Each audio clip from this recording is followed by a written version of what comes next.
Da, u vremenu kada govorimo stalno o teškoj krizi, odnosno o problemima i siromaštvu, koliko je važno da ne zaboravimo jedne druge, da pomognemo jednim drugima, govori Igor Mitrović iz Udruženja Adra Beograd. Hvala na pozivu. Dobrotom gospodina Dušana sam ovde.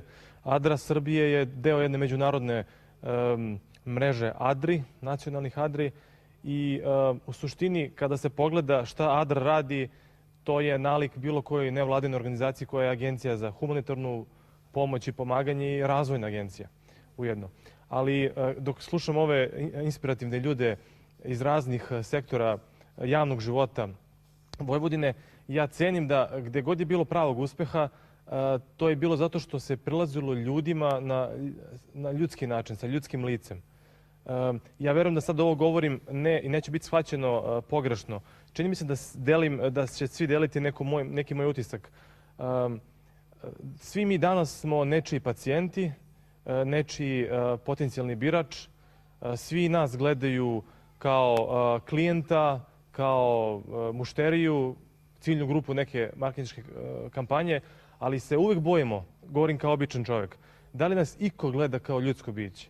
I čini mi se da tamo gde je bilo uspeha i kada su studenti u pitanju, bilo zato što su im profesori prilazili kao ljudskim bićima. Tamo gde je bilo uspeha u ustanovama bilo koje vrste, čini mi se da danas mnogo više potrebno ne pametnih ljudi, nego dobrih ljudi.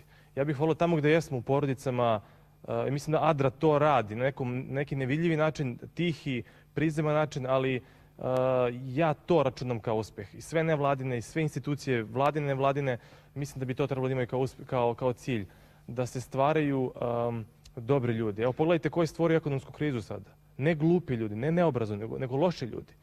Dakle, hajde da nešto, da dok radimo sve jako bitne poslove, i to je neka moja privatna, a verujem i filozofija svih nevladinih partnerskih organizacija, da je tu izvor tog raka koji nas izjeda. Dakle, da prvo povratimo ljudsko lice svojim aktivnostima, svojim delatnostima, a onda će i ekspertiza na to nakalemljena da porodi nešto dobro. I mislim da kada ima solidarnosti među ljudima, da se sve lakše podnosi. Pogledajte što je anketa pokazala, koja je najsrećnija nacija na svetu. Ne ni Danci, ne ni Kanađani, već ljudi iz Bangladeša.